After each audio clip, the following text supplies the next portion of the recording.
जिनको हम क्या बोलेंगे, हम बोलेंगे या तो ये आर है या फिर ये आर बट एन समझना चाहते हो? करें इसको, आइए स्टूडेंट्स, ठीक है। हाँ जी हाँ, डेफिनेटली इसके बाद इसकी क्वेश्चंस भी करके देखेंगे।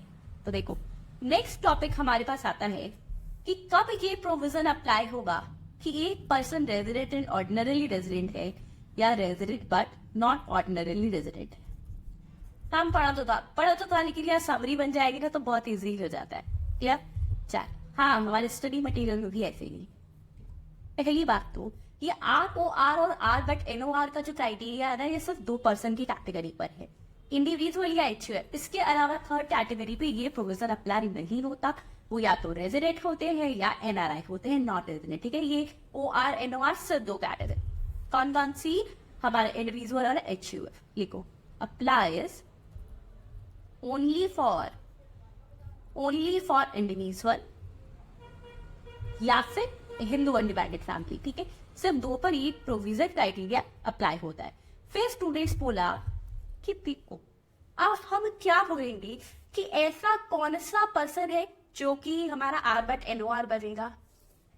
याद करो एडिशनल कंडीशन क्या पढ़ाया था मैंने आपको। देखो अब एक बार हमने ना स्टूडेंट्स यहाँ पर बेसिक कंडीशन पढ़ी थी। बेसिक कंडीशन सेटिस्फाई अगर वो कर गया 2 में से कोई भी एक, तो पर्सन रेजिडेंट हो जाता था, अदरवाइज नॉन रेजिडेंट। क्लियर है? पक्का सर? देख, कोई डाउट तो नहीं है ना? चलो ठीक है, आइए देखते हैं।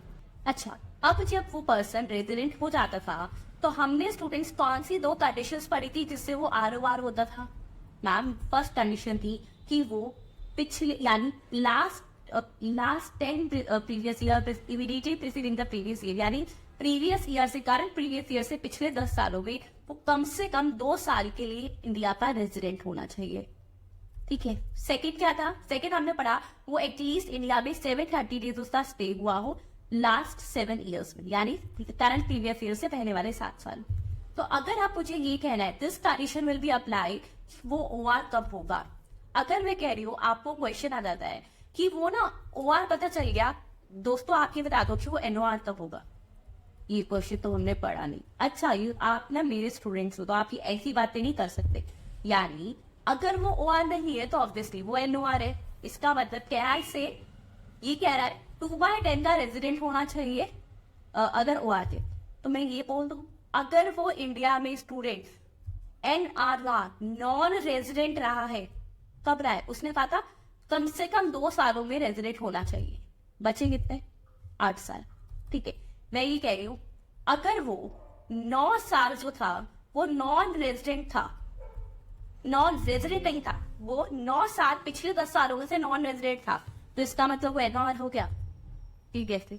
अच्छा, अगर वो 2/10 एटलीस्ट 2/10 रेजिडेंट होना चाहिए था, कम से कम 2 साल रहो, यानी बचे हुए मैक्स टू मैक्स साल स्टूडेंट्स वो 8 सालों के लिए नॉन रेजिडेंट रह सकता था। इससे 1 साल भी ज्यादा होता तो 2 साल के लिए वो हमारे पास रेजिडेंट नहीं था, यानी वो आर था, रेजिडेंट था, लेकिन वो नॉट ऑर्डिनरीली रेजिडेंट बन गया करंट प्रीवियस ईयर के लिए। इस प्रोविजन को पलट के दिखाते हैं।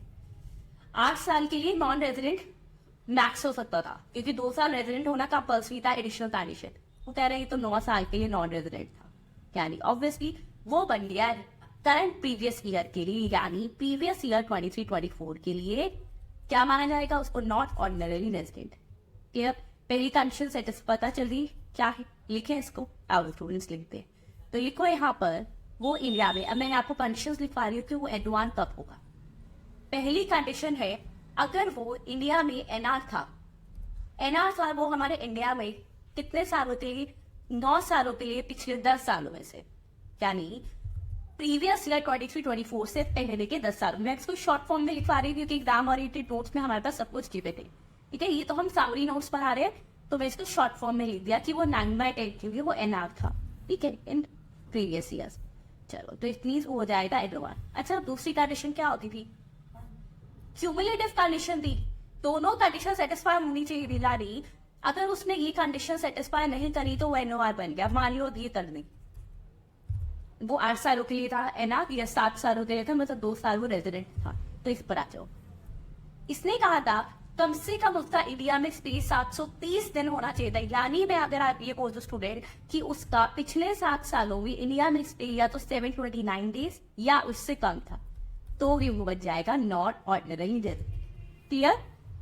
उसी को पलट के दिखाना है तो एग्जाम में कंफ्यूज नहीं होना। तो क्लियर को यहाँ पे second is stay in India. Stay in India पिछले 7 सालों में अगर स्टूडेंट उसका जो स्टे है इंडिया में वो 729 या लेस डेज है, 729 या उससे कम दे रहे हैं, यानी 730 दिन वाला क्राइटेरिया पूरा नहीं हो रहा, तो इन दैट केस ऑल्सो वो क्या मान लिया जाएगा? जल्दी से बोलो, क्या माना जाएगा? Not ordinary death rate. क्योंकि क्यों डेथ पनिशमेंट 729 डेज और लेस देन 7 years। 729 डेज और लेस देन 729 डेज हमारे टोटल 7 सालों में उसका स्टे होना चाहिए था। समझ आ गई दोनों बातें? ओके, अब पढ़ते एक और बात।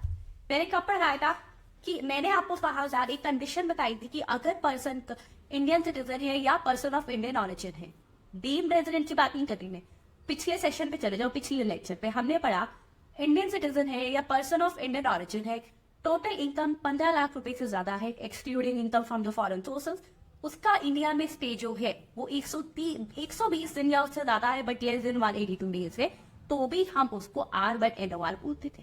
बस वही यहाँ पे लिखना है। तो क्वेश्चन अगर आ गया तो भाई वही वाली बात थी, तो ये पॉइंट्स हो गए, तीसरा में लिखवा रहे, उसी को रिपीट करवा रहे।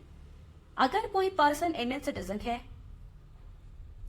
या पर्सन ऑफ इंडियन ऑरिजिन है, पर्सन ऑफ इंडियन ऑरिजिन है, अगर कंफ्यूज हो रहे हो कि मैम अभी तो आपने कहा था बीइंग रेजिडेंट में कि वो सिर्फ इंडियन सिटीजन होना चाहिए, इंडियन ऑरिजिन वाला नहीं दिखेंगे, वहां डेज नहीं थे, वो चाहे रहा उसे इंडिया में ना रहा, ये वो प्रोसीजर है स्टूडेंट जहां पे नंबर ऑफ डेज एटलीस्ट 120 वाले थे। क्या दोनों में ये फर्क है प्रोसीजर्स? तो कंफ्यूज मत हो, ये डीएम रेजिडेंट नहीं है। Plus total income more than 15 lakh है, किसमें है जी? प्रीवियस ईयर में है। आप इसमें से एक्सक्लूड कर देंगे income from foreign sources, excluding income from foreign sources. अच्छा, अब तक आप एक बात तो समझ लेना कि फॉरेन सोर्सेस में कौन सी इनकम को नहीं मानेंगे, यानी अगर वो इनकम हो रही है तो भी हम उसको इंडियन इनकम इंक्लूड करेंगे। ऐसी इनकम देखो, foreign income does not include income from business और profession which is set up और कंट्रोल इन इंडिया। ठीक है, देख लो, इनकम फ्रॉम बिजनेस और प्रोफेशन, जब भी फॉरेन इनकम की बात आएगी तो हम इसको ऑटोमेटिकली हम मान लेंगे कि हाँ भी इनकम फ्रॉम बिजनेस और प्रोफेशन, तो कंट्रोल और सेटअप इन इंडिया, कंट्रोल और setup in India. Clear?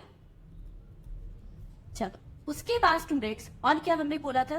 Plus the most important thing जो इसको डीएम रेजिडेंट से अलग बनाया कि उसका जो इंडिया में स्टे है वो कितना था स्टूडेंट? 120 डेज या उससे ज्यादा, 120 डेज या उससे ज्यादा। आई होप दिख रहा है?